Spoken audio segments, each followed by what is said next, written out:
Hello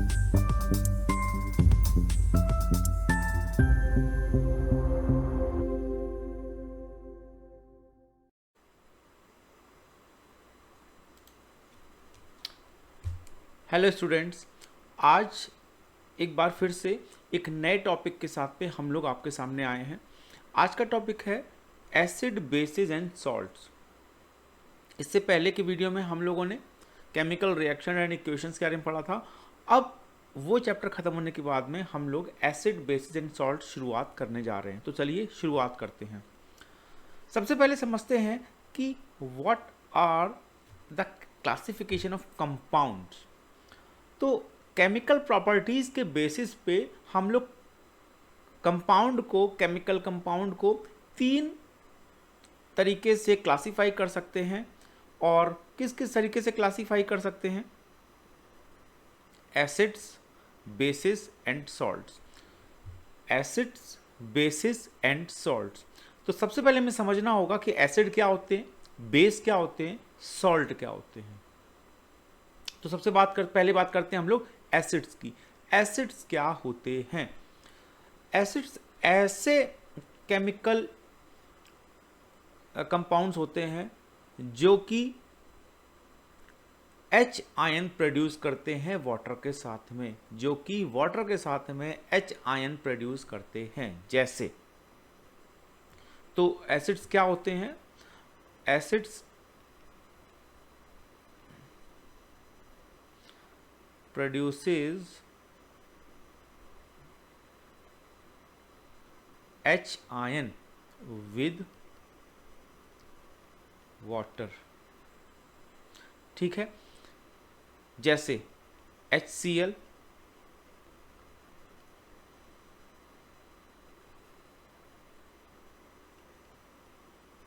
जैसे H2SO4, ये सारे हमारे एसिड्स हैं। बेसिस क्या है? बेसिस का मतलब है जो हाइड्रोक्सिल आयन रिलीज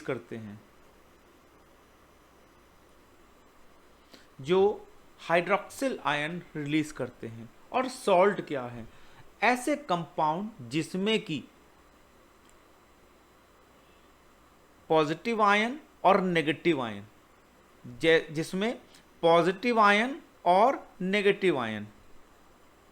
फिर से मैं बात कर रहा हूं, पॉजिटिव आयन और negative ion, cation and anion. तो कैट आयन बेस का होगा और एन आयन एसिड का होगा। कैट आयन बेस का होगा और एन आयन एसिड का होगा। इसमें क्या होगा? कंसिस्ट ऑफ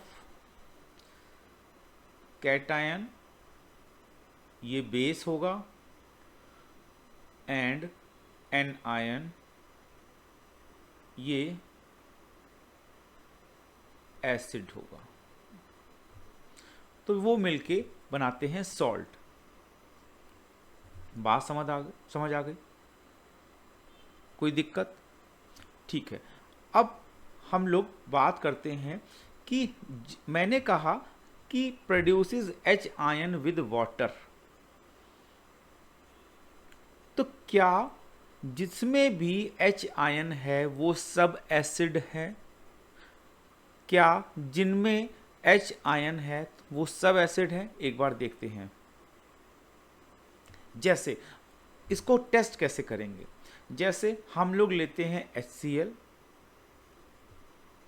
तो क्वेश्चन मैं यहां लिख देता हूं कि क्या सभी H आयन वाले कंपाउंड्स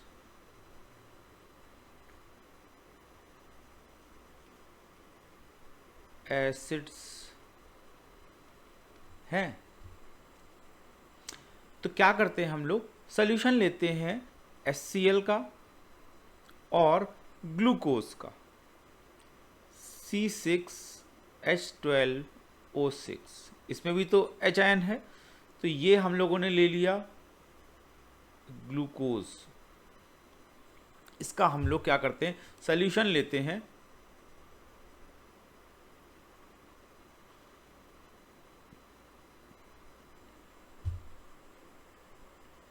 और इसमें इलेक्ट्रिसिटी फ्लो कराते हैं।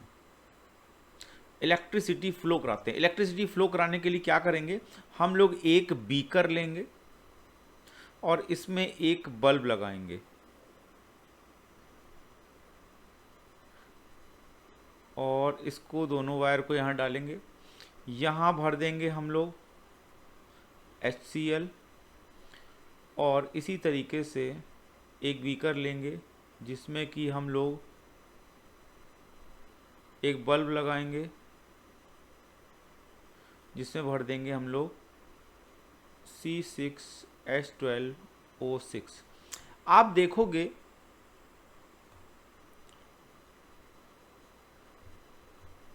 इसमें इलेक्ट्रिसिटी कैसे फ्लो कराएंगे, है ना, इलेक्ट्रिसिटी कैसे फ्लो कराएंगे। तो इसमें इलेक्ट्रिसिटी जब फ्लो कराएंगे तो ये बल्ब ग्लो होगा, लेकिन ये बल्ब ग्लो नहीं होगा।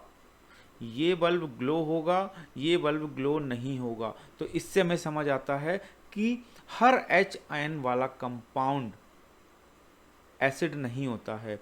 जिस H आयन वाले कंपाउंड से इलेक्ट्रिसिटी पास हो सकती है, वो अपने अंदर से इलेक्ट्रिसिटी फ्लो करने दे सकता है, वो ही एसिड होंगे, दूसरे एसिड नहीं होंगे। और एसिड क्यों होते हैं, क्योंकि उसमें H आयन है।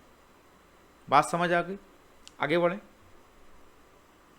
अब आते हैं कि ये एसिड बेस सॉल्ट तो हो गया, लेकिन हम कैसे पहचानेंगे कि कौन से कंपाउंड एसिड हैं, कौन से बेस हैं और कौन से सॉल्ट हैं। तो उसके लिए यूज होता है इंडिकेटर। इंडिकेटर्स क्या करता है, जैसे गाड़ी में इंडिकेटर्स देंगे हम लोग, तो इंडिकेटर क्या करता है, बताता है पीछे वाले को कि हमें किस साइड में मुड़ना है, लेफ्ट मुड़ना है या राइट मुड़ना है। इसी तरीके से ये इंडिकेटर बताते हैं कि कौन से कंपाउंड एसिड हैं, कौन से बेस हैं और कौन से सॉल्ट हैं। तो इंडिकेटर बेसिकली एक डाई होते हैं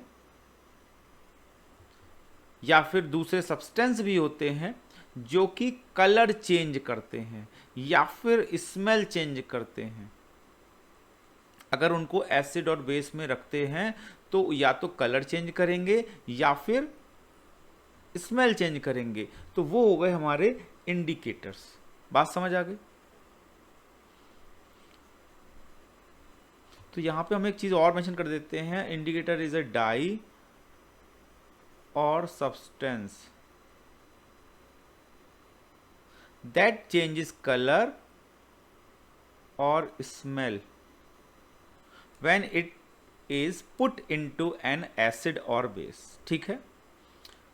टाइप्स ऑफ इंडिकेटर्स के बारे में बात करते हैं कि कितने टाइप के होते हैं। तो यहाँ पे हम लोग देख रहे हैं कि 3 टाइप के इंडिकेटर्स होते हैं एसिड और बेसिस को आइडेंटिफाई करने के लिए।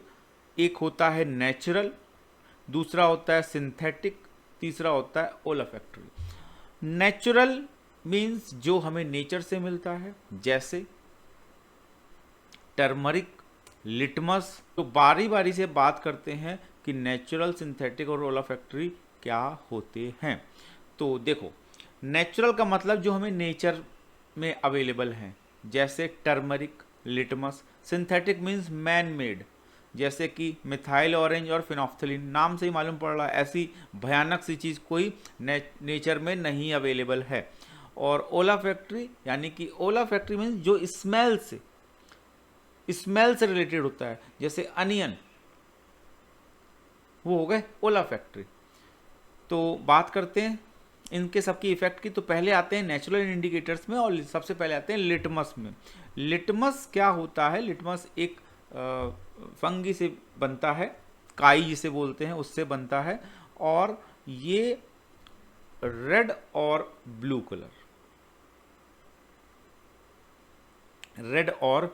कलर के होते हैं।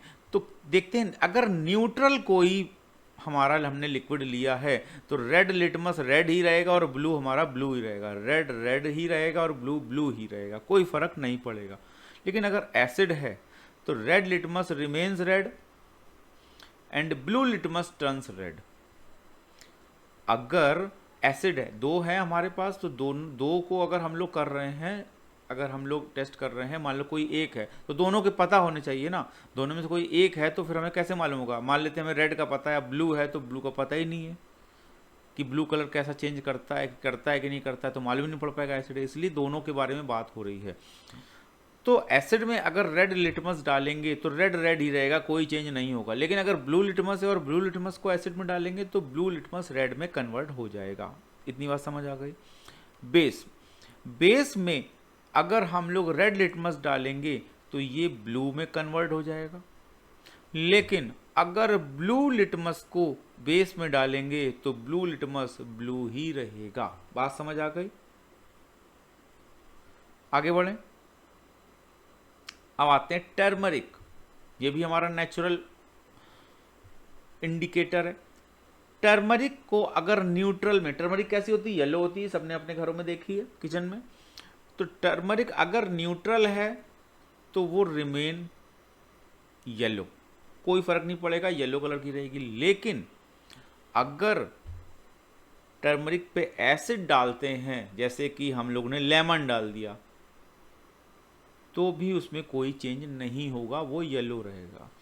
लेकिन जैसे ही टर्मरिक पर हम लोग बेस लगाते हैं, जैसे कि टर्मरिक अगर मान लेते हैं किसी शर्ट पे, किसी क्लोथ पे आपका स्टेन हो गया है, दाग लग गया है टर्मरिक का, सब्जी का, और उस पर अगर आप सोप या डिटर्जेंट लगाएंगे, सोप और डिटर्जेंट क्या एक बेस है, तो सोप और डिटर्जेंट लगाएंगे तो वो रेड कलर में कन्वर्ट हो जाता है, रेड कलर में चेंज हो जाता है।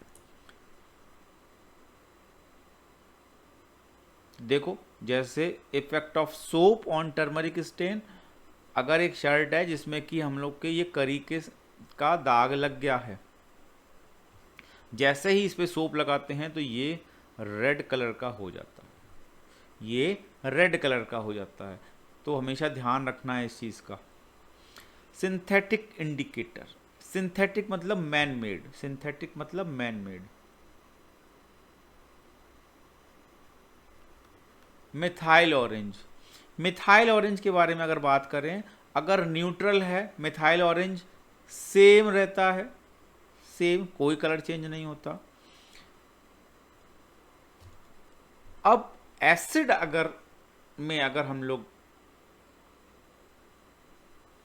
डालते हैं, ठीक है ना, तो रेड से ऑरेंज हो जाता है, ये रेड से ऑरेंज हो जाता है। और अगर बेस में डालते हैं तो भी कोई फर्क नहीं पड़ता है, तो भी कोई फर्क नहीं पड़ता है। बात समझ आ गई। आगे बढ़ें।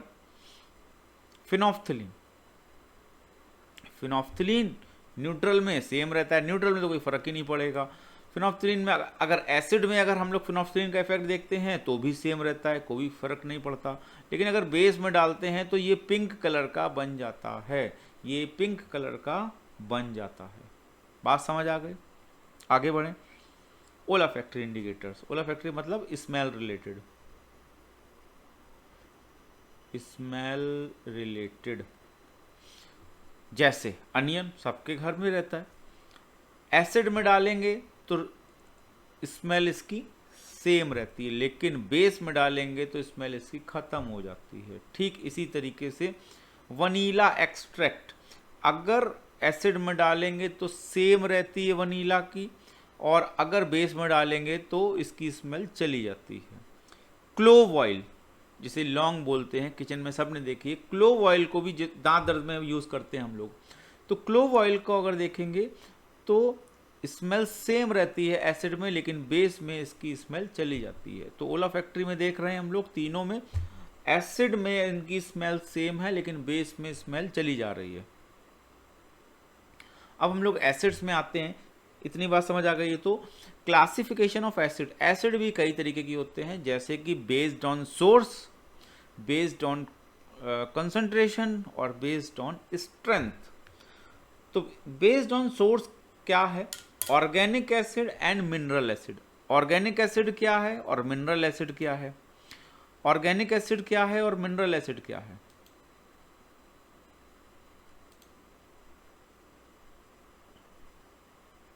ठीक है, तो ऑर्गेनिक एसिड वो होते हैं जो हमको प्लांट में, एनिमल में, उनके प्रोडक्ट में मिलते हैं, उन्हें बोलते हैं ऑर्गेनिक एसिड। तो ये हो गए हमारे पास में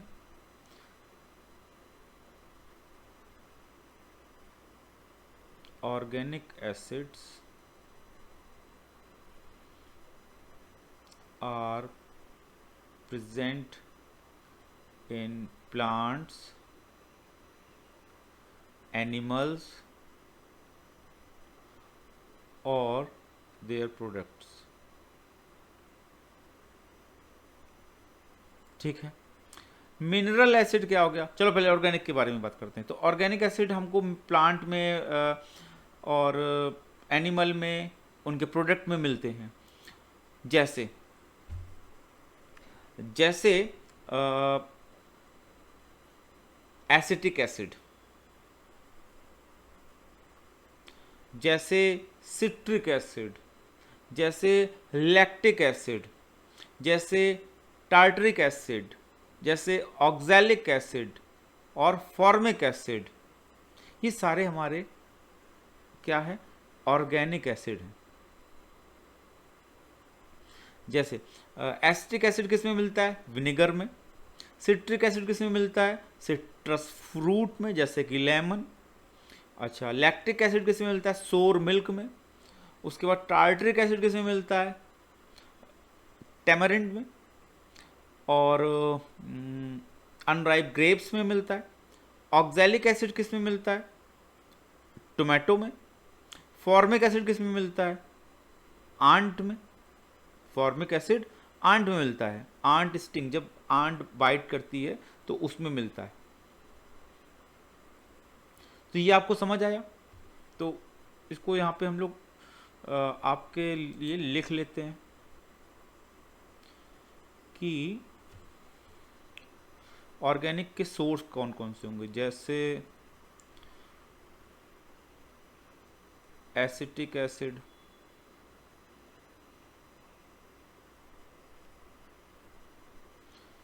लैक्टिक एसिड,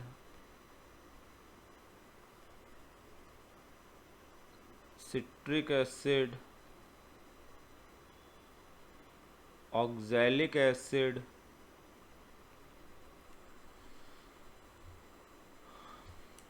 उसके बाद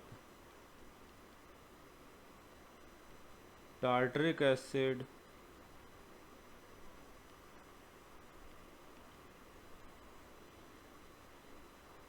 फॉर्मिक एसिड,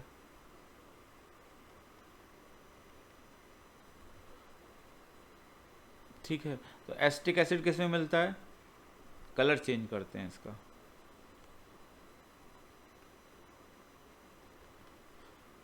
तो एसिटिक एसिड मिलता है विनेगर में। लैक्टिक एसिड मिलता है सोर मिल्क में, है ना। अगर मिल्क को रख दो और वो खट्टा हो जाए। कर्ड में भी मिलता है, कर्ड में, है ना, दही में मिलता है। सिट्रिक एसिड, जितने भी सिट्रस फ्रूट है, सिट्रस फ्रूट जैसे lemon, orange. Oxalic acid tomato में। टार्टरिक एसिड टैरामिंड में या फिर ग्रेप्स। फॉर्मिक एसिड किस में मिलता है? आंट स्टिंग में। ठीक है ना, बात समझ आ गई? कोई दिक्कत? ठीक है, तो ये हमारे हो गए ऑर्गेनिक एसिड। मिनरल एसिड जो हमें मिनरल से मिलते हैं, यानी कि जो अर्थ में मिनरल्स हैं, उन अर्थ के मिनरल में जो एसिड हमें मिलते हैं उन्हें बोलते हैं मिनरल एसिड। जैसे हो गया हमारा सल्फ्यूरिक एसिड, हाइड्रोक्लोरिक एसिड, है ना। ये सारे हमारे तो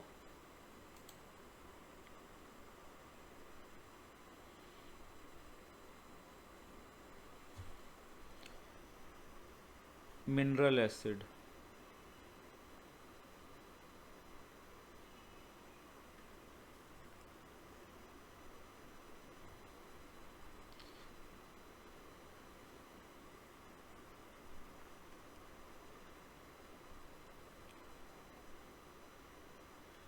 prepared from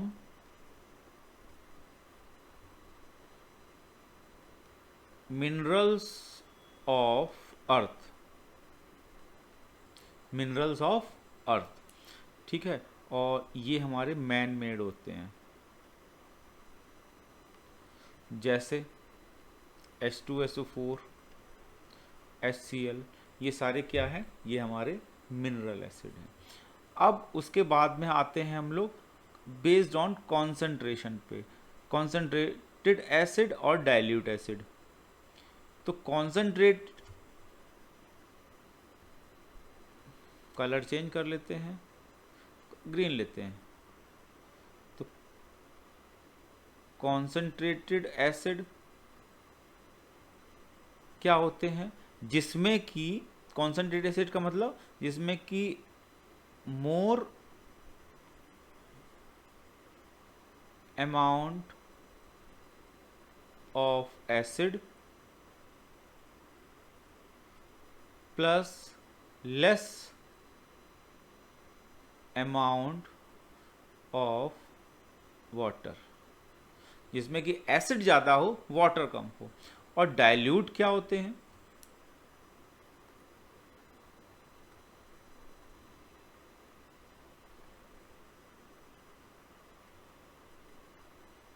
dilute acid, dilute acid में मतलब मोर अमाउंट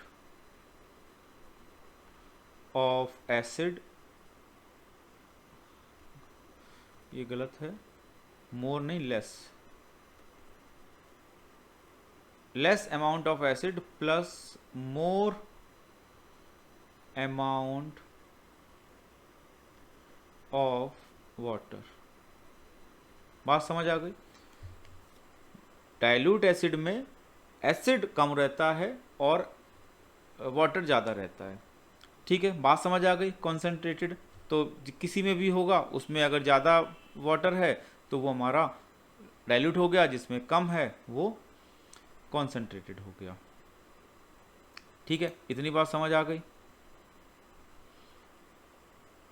कोई दिक्कत, ठीक है। अब बात आती है कि जब हम कॉन्सेंट्रेटेड एसिड और डाइल्यूट एसिड की जब बात करते हैं तो इसको डाइल्यूट किया कैसे जाता है।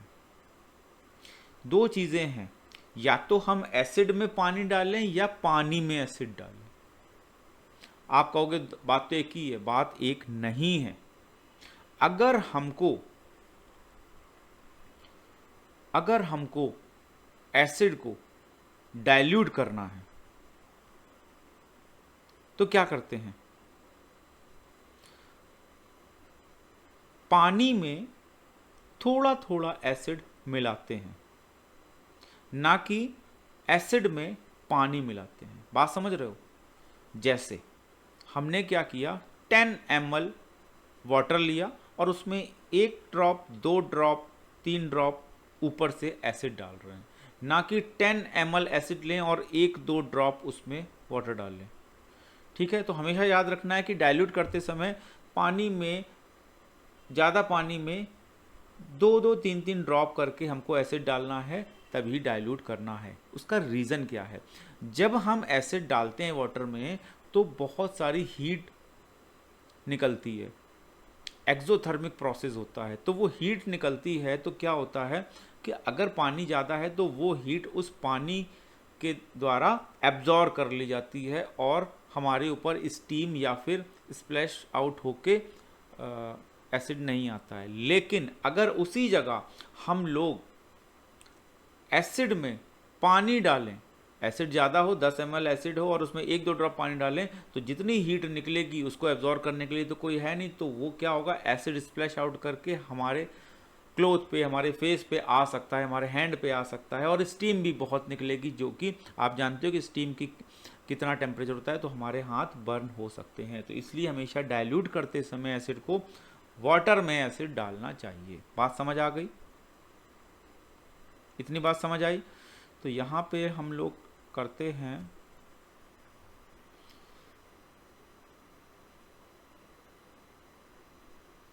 Diluting of acid. Diluting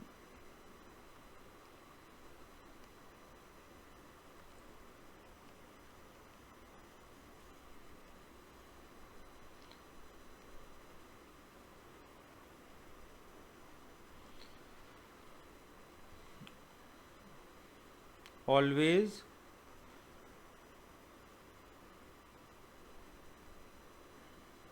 adding some acid drops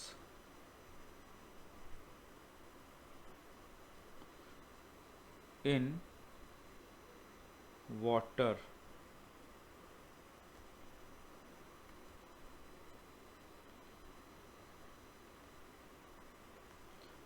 not allowed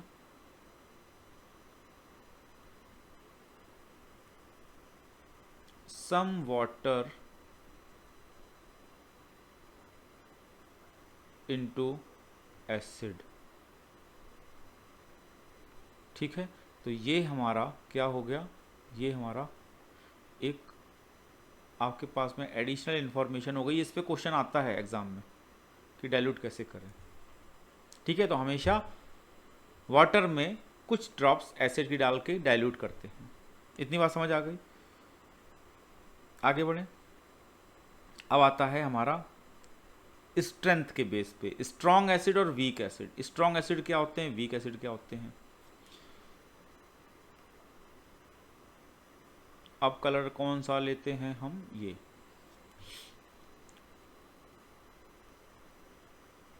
strong acid. Strong acid वो हैं जो कंप्लीटली डिजॉल्व हो जाते हैं वाटर में, जो कंप्लीटली H आयन में ब्रेक हो जाते हैं, उन्हें बोलते हैं स्ट्रॉन्ग एसिड। जैसे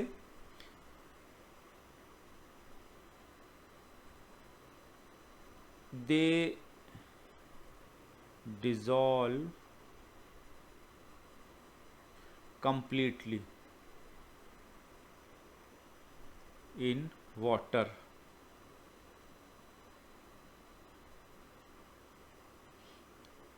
and breaks completely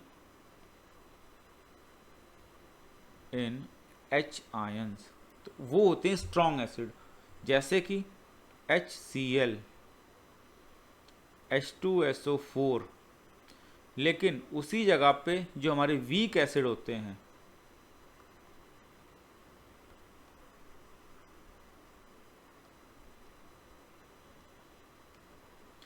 वो they do not dissolve in water, they do not completely dissolve water completely। ठीक है, बात समझ आ गई? अब कौन कौन से स्ट्रॉन्ग हमारे एसिड्स हैं और कौन कौन से हमारे वीक एसिड्स हैं। तो देखो, जितने मिनरल एसिड्स हैं वो सारे हमारे स्ट्रॉन्ग एसिड हैं, केवल एक कार्बोनिक एसिड को छोड़ के, और जितने ऑर्गेनिक एसिड हैं वो सारे हमारे वीक एसिड हैं। ठीक है,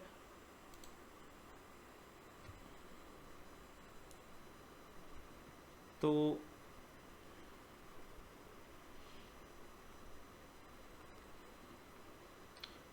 all mineral acids are strong acid except carbonic acid, carbonic acid ये एक वीक एसिड है, तो इसको हम लोग एक बॉक्स में बंद कर देते हैं, ठीक है। और जितने हमारे ऑर्गेनिक एसिड हैं, ऑल ऑर्गेनिक एसिड्स, देखो ना, लाइम जूस को क्या हम लोग पीते नहीं हैं, क्या विनेगर जिसे सिरका बोलते हैं क्या यूज़ नहीं होता हमारे यहाँ पिकल्स में, क्या कर्ड हम लोग खाते नहीं हैं। तो जितने भी ऑर्गेनिक एसिड्स हैं वो सारे वीक एसिड होते हैं। All organic acids are weak acids and this is a box item, ठीक है, समझ आ गया। फिजिकल प्रॉपर्टीज़ पे आए, प्रॉपर्टीज़ पे एसिड की आए, ठीक है। प्रॉपर्टीज़ पे आते हैं, physical properties. Acids have a sour taste, देखो ना, मतलब अब स्ट्रॉन्ग एसिड को टेस्ट करके थोड़ी देखेंगे, तो देखो जैसे कर्ड है, लाइम जूस है, विनेगर है ना, ग्रेप्स आप खाओ, इमली खाओ, टैरमेंट, तो क्या होता है वो खट्टे होते हैं ना, सार टेस्ट होता है ना। तो सारे एसिड जो होते हैं वो सार टेस्ट के होते हैं। Acid turn blue litmus to red, देखो हम लोगों ने क्या पढ़ा था जब इंडिकेटर्स में पढ़ा था, तो हम लोगों ने क्या पढ़ा था, एसिड जो है ब्लू रेड को करता है और रेड लेकिन सेम रहता है ना, ब्लू रेड को चेंज हो जाता है लेकिन रेड सेम रहता है। तो हम लोग यहाँ पे मेंशन कर देते हैं कि turn blue litmus to red and red remains red, ठीक है, कोई दिक्कत। एसिड सोल्यूशन कंडक्ट इलेक्ट्रिसिटी, अभी मैंने बताया था, तो इलेक्ट्रिसिटी पास होने देते हैं, इन्हें इलेक्ट्रोलाइट्स बोलते हैं। जैसे बैटरी में देखो, बैटरी में इलेक्ट्रिसिटी को जाने के लिए हम क्या देते हैं, क्या डालते हैं उसमें, कोई एसिड H2SO4 डालते हैं जनरली, तो वो हमारे इलेक्ट्रोलाइट्स होते हैं। Acids have corrosive nature, acid को अगर आप किसी पे, जैसे आप हार्पिक देखो, हार्पिक में एक एसिड होता है ना, तो उसको अगर हम लोग फ्लोर पे डालते हैं, या फ्लोर क्लीनर जितने भी होते हैं फ्लोर पे डालते हैं, तो क्या होता है वहाँ पे जितनी भी गंदगी होती है उसको सबको हटा देता है, यानी कि कोरोसिव नेचर का है। तो एसिड एक कोरोसिव नेचर का है। दूसरी चीज़, एक और मेन चीज़, एसिड की जितना भी एसिडिक बिहेवियर है वो वाटर के साथ में ही शो करता है, विदाउट वाटर वो शो नहीं करेगा। जैसे अगर हम लोग यहाँ पे एक नोट डाल देते हैं, all acids show their acidic behaviour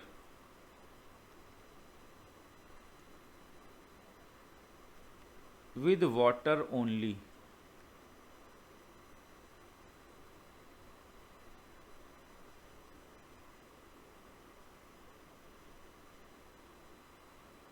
ठीक है। जैसे हम लोग अगर ड्राई HCl लें, ड्राई HCl का मतलब without water, does not show acidic behaviour, but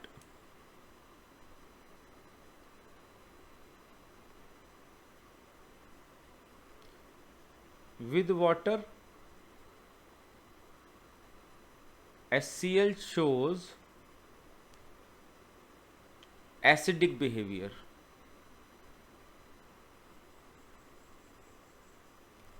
ठीक है, कोई दिक्कत, इतनी बात समझ आ गई। आगे बढ़े तो ये फिजिकल प्रॉपर्टीज हो गई। आप बढ़ते हैं केमिकल प्रॉपर्टीज पे। केमिकल प्रॉपर्टीज में जैसे एसिड रिएक्ट्स विद मेटल, अगर एसिड मेटल के संग रिएक्ट करेगा तो क्या होगा, तो मेटल देखो एसिडिक एसिड के साथ में जब रिएक्ट करता है तो सॉल्ट बनता है प्लस हाइड्रोजन गैस बनती है। ये हमेशा याद रखो, ये बेसिक है, सॉल्ट और हाइड्रोजन गैस बनती है। जैसे Zn और H2SO4, Zn एक मेटल है और H2SO4 एक एसिड है। तो H2SO4 के साथ में जब Zn रिएक्ट करता है तो ZnSO4 ये एक सॉल्ट है, ये मेटल है, ये एसिड है, तो ये सॉल्ट बन गया और ये हाइड्रोजन गैस बन गई। ठीक है, इसको जब हम लोग करते हैं ना, इसको बर्निंग टेस्ट बोलते हैं। हाइड्रोजन गैस कैसे टेस्ट करते हैं कि हाइड्रोजन गैस निकल रही है? यहाँ पे ना हम लोग सोपी सोल्यूशन रखते हैं, और सोपी सोल्यूशन रखने पे क्या होता है कि बबल्स उठते हैं। और जब हम लोग यहाँ पे कोई कैंडल या कुछ भी ऐसे लाते हैं तो बर्निंग जब इसकी होती है हाइड्रोजन गैस की, तो एक पॉप साउंड की आवाज़ आती है। तो पॉप साउंड के आवाज़ से मालूम पड़ता है कि ये हाइड्रोजन गैस है, तो इसे बर्निंग टेस्ट भी बोलते हैं। तो बर्निंग टेस्ट के थ्रू या पॉप साउंड के थ्रू हम लोग हाइड्रोजन गैस को फाइंड आउट करते हैं कि हाँ हाइड्रोजन गैस रिलीज हो रही है। सेकंड है कि अगर एसिड मेटल कार्बोनेट, दो चीज़ें हैं, मेटल कार्बोनेट और मेटल हाइड्रोजन कार्बोनेट, इनके साथ रिएक्ट करते हैं तो कार्बन डाइऑक्साइड गैस बनती है। ठीक है, तो क्या अगर मेटल कार्बोनेट एसिड से रिएक्ट करता है तो salt, carbon dioxide and water बनता है, और मेटल हाइड्रोजन कार्बोनेट एसिड से रिएक्ट करता है तो सॉल्ट, कार्बन डाइऑक्साइड और वाटर बनता है। ये दोनों में कॉमन है। मेटल कार्बोनेट या मेटल हाइड्रोजन कार्बोनेट के साथ में रिएक्ट करता है एसिड तो सॉल्ट, कार्बन डाइऑक्साइड और वाटर बनता है। जैसे हम लोग एग्जांपल देखें, ये सोडियम कार्बोनेट है, तो ये मेटल Na क्या हो गया? Na हमारा मेटल है ना, Na हमारा मेटल है, ये मेटल है। तो सोडियम कार्बोनेट अगर HCl से रिएक्ट कर रहा है तो सोडियम क्लोराइड बना, ये हमारा सॉल्ट है, कार्बन डाइऑक्साइड बनी और वाटर बना। ऐसे ही NaHCO3, तो देखो ये जो Na है ये भी मेटल है, ये जो Na है ये भी मेटल है। तो मेटल हाइड्रोजन क्लोराइड गैस से, हाइड्रोजन क्लोराइड एसिड से जब रिएक्ट करता है तो सॉल्ट, ये सॉल्ट है, कार्बन डाइऑक्साइड और वाटर बनता है। तो आपने देखा कि जब भी मेटल कार्बोनेट और मेटल हाइड्रोजन कार्बोनेट एसिड से रिएक्ट करते हैं तो salt, carbon dioxide and water बनता है। कोई दिक्कत? थर्ड प्रॉपर्टी में आते हैं कि एसिड रिएक्ट विद बेस और एल्कली। बेस को एल्कली भी बोलते हैं। आगे हम लोग जब बेस के बारे में पढ़ेंगे, जैसे एसिड पढ़ रहे हैं तो हम लोग एल्कली क्या होता है वहाँ पे हम लोग पढ़ेंगे। To form salt and water, तो एसिड जब बेस से रिएक्ट करता है तो सॉल्ट एंड वाटर बनाता है। इस रिएक्शन को हम लोग न्यूट्रलाइजेशन रिएक्शन भी कहते हैं। न्यूट्रलाइजेशन रिएक्शन, जैसे NaOH plus HCl gives us NaCl H2O। तो NaOH हमारे यहाँ पे क्या है? बेस है। ये क्या है? बेस है। ये क्या है? एसिड है। ये सॉल्ट बन गया और वाटर बन गया। कभी आपने देखा होगा जब एसिडिटी होती है तो हमारे स्टमक में क्या हो रहा होता है? ज़्यादा HCl रिलीज हो रहा होता है, तो वो एसिड बना। हम लोग क्या करते हैं? इनो पीते हैं। इनो पीने से क्या होता है? या सोडा पीते हैं तो क्या होता है? वो एक बेस है, तो एसिड और बेस मिलके न्यूट्रल हो जाता है, और न्यूट्रल होने के कारण एसिडिटी खत्म हो जाती है। यही न्यूट्रलाइजेशन रिएक्शन है। तो न्यूट्रलाइजेशन रिएक्शन कोई पूछेगा तो क्या होता है? जब भी एसिड और बेस रिएक्ट करते हैं तो सॉल्ट एंड वाटर बनता है, इसे ही बोलते हैं न्यूट्रलाइजेशन रिएक्शन। कोई एक एग्जाम्पल बताओ। तो NaOH बेस का HCl एसिड के साथ जब रिएक्शन होती है तो सॉल्ट, NaCl और वाटर बनता है। इतनी बात समझ आ गई? आगे बढ़ें। नेक्स्ट एंड लास्ट है कि एसिड विद, अच्छा एक चीज़ और, चलो अच्छा देखते हैं कि अगर एसिड मेटल ऑक्साइड के संग रिएक्ट करता है तो भी सॉल्ट एंड वाटर बनता है। मेटल ऑक्साइड के साथ में अगर एसिड रिएक्ट करता है तो भी सॉल्ट एंड वाटर बनता है। जैसे मेटल ऑक्साइड, Cu क्या है? मेटल है, तो CuO क्या है? मेटल ऑक्साइड है। तो ये पूरा हमारे क्या है? Metal oxide. मेटल ऑक्साइड हो गया। ये एसिड के साथ रिएक्ट किया तो क्या बना, सॉल्ट। ये क्या है, सॉल्ट, और वाटर बना। बात समझ आ गई? इतनी बात समझ आ गई, बताओ आगे की नहीं आ गई? तो ये हमारा एसिड के केमिकल प्रॉपर्टीज़ हैं। इसके बाद में आएगा बेस। तो बेस के बारे में हम लोग नेक्स्ट वीडियो के बारे में पढ़ेंगे। मिलते हैं नेक्स्ट वीडियो में, तब तक के लिए बाय।